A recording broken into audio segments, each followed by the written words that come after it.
I hated my mom. If this knife, if I can just use it to stab through her heart. My parents broke the news to me that they are getting a divorce. I was shattered. And my dad moved away, and then I was just left living with my mom. I blamed my mom because you're not fighting for your marriage, you're not fighting for your family, and you know how much I'm a daddy's girl. You're just gonna let him go. And that's where I started having hatred towards my mom. I hated her with a passion. I didn't even wanna be in the same room. I couldn't stand her.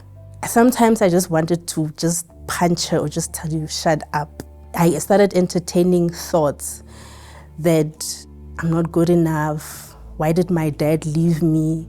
How could he do that? Maybe I'm not worthy of being a daughter. Always locked in my room. I'll be watching pornography. My cousin introduced me to alcohol. Pornography, then the alcohol helped me to suppress the pain that I felt or the anger I felt. One day my mom was not at home, and then it was just me and my cousin, and we just drank.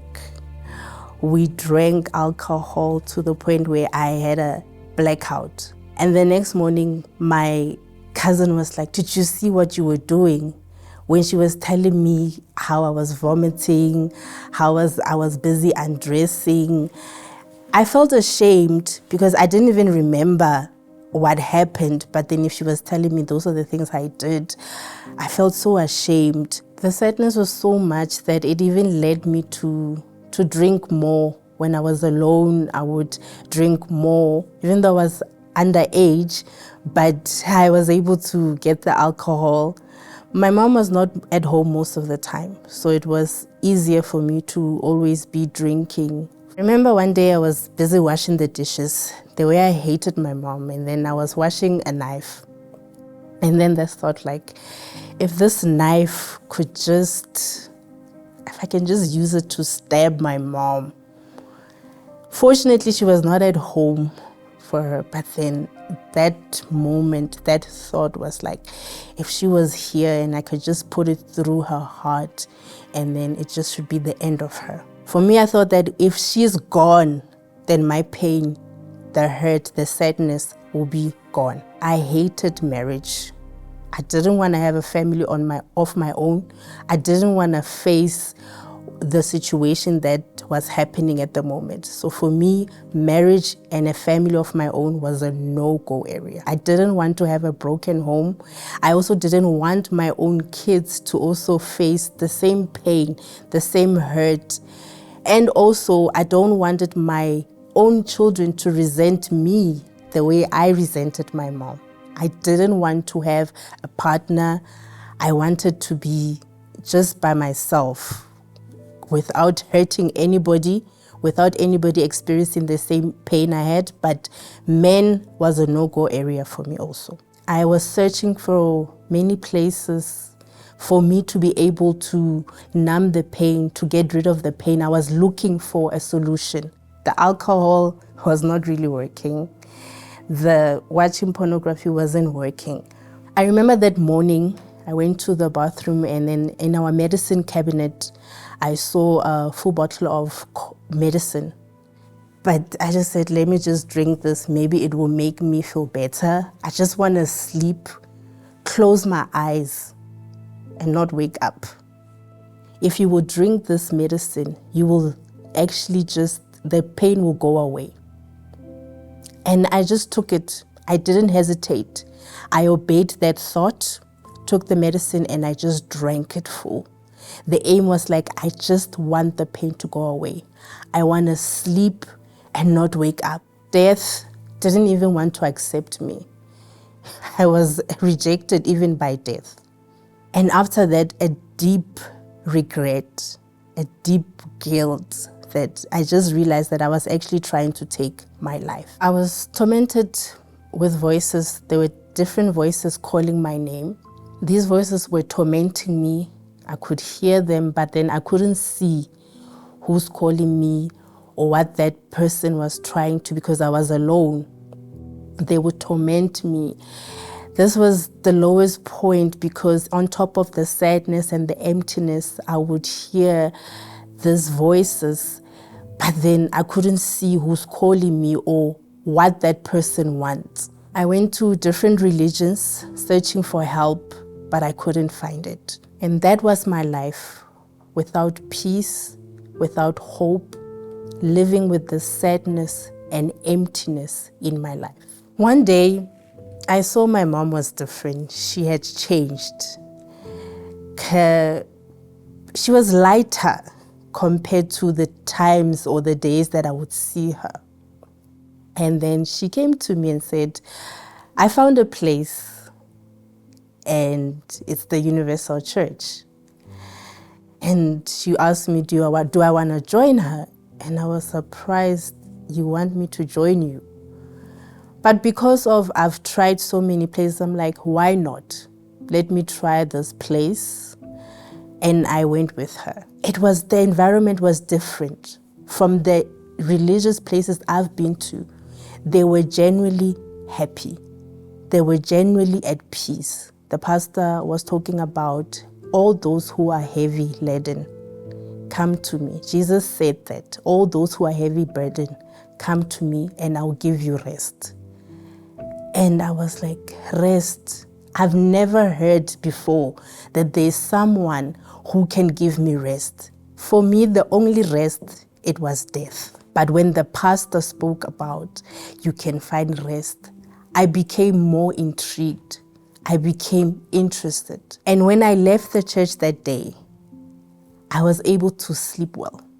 As I was continuing coming to the church, the pastor introduced the campaign of Israel. And he introduced the altar, that the altar is the place for your answer. The altar is where you will receive your peace. That's where you will receive your answer. And the answer that I was searching for was rest, because that's the main thing that kept me coming to the church. I wanted rest. And he said that for you to receive it, you need to sacrifice. And in my own understanding, I understood that I need to sacrifice my anger, my hatred, my addictions, my thoughts, my own will, so that his will can take place in my life. I was searching inside of me, what is it more that I could give? And God spoke to me that I need you to go to the water and bury your old self.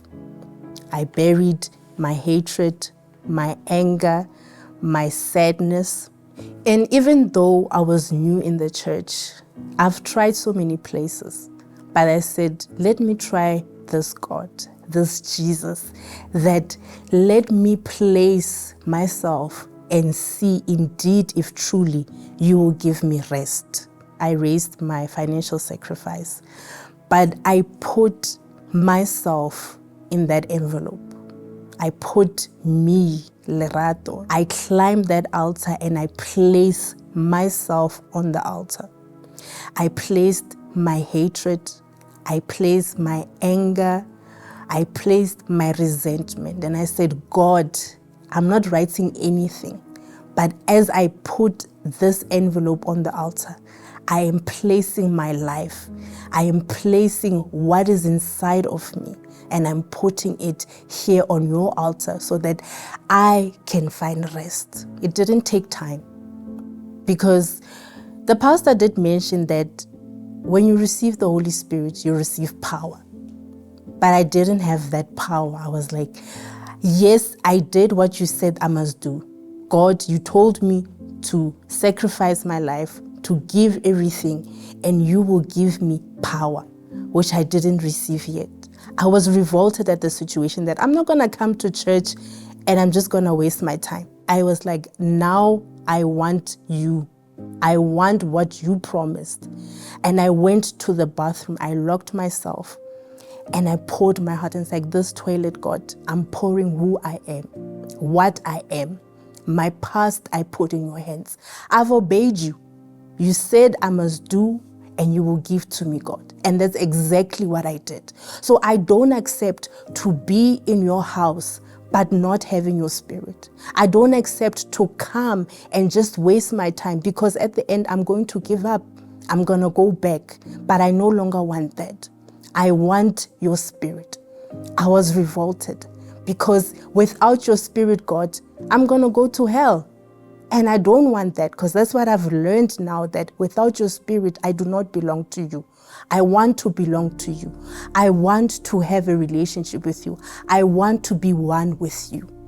And I sought the Holy Spirit. I gave everything that was inside of me, and there was nothing left. When I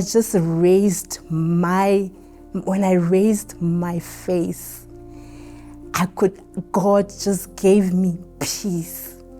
He gave me assurance. It was like he was hugging me, not physically, but in my soul. For the first time, I've never experienced that hug before. And he said, now you are mine, Lerato. Now you belong to me.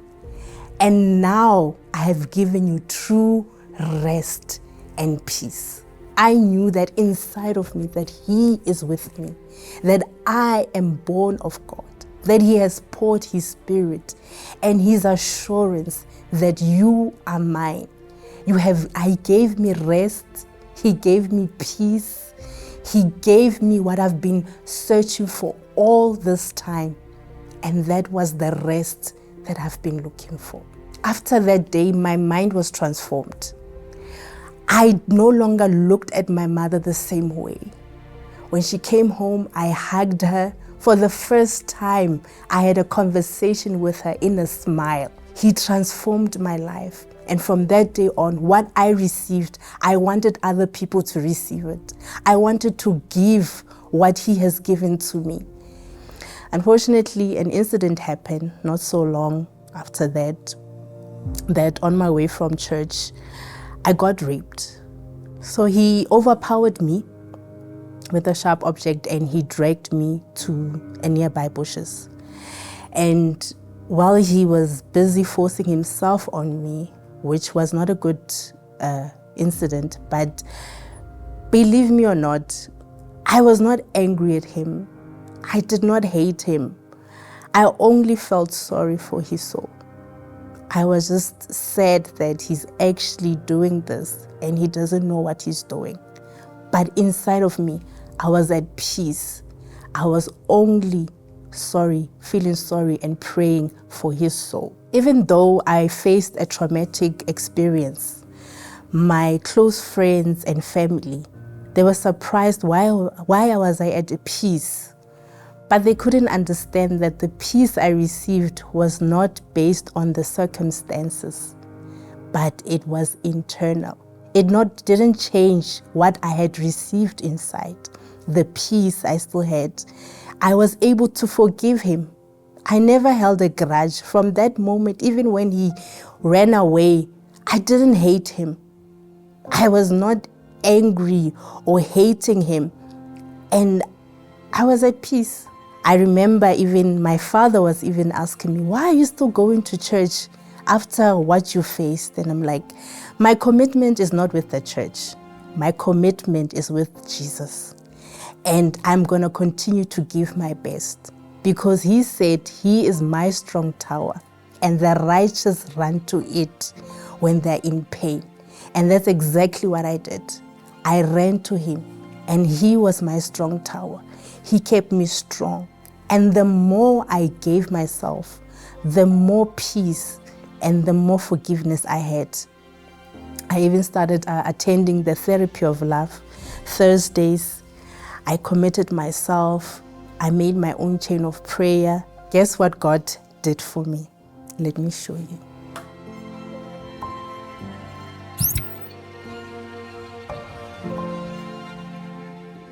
This is the power of God, transforming a broken soul. Who am I who thought that I would actually be married today? Who am I who would think that I'll be at peace today? But that is exactly the power of the altar. transforming minds, transforming lives. And above everything that I received, nothing, absolutely nothing compares to the presence of God in my life.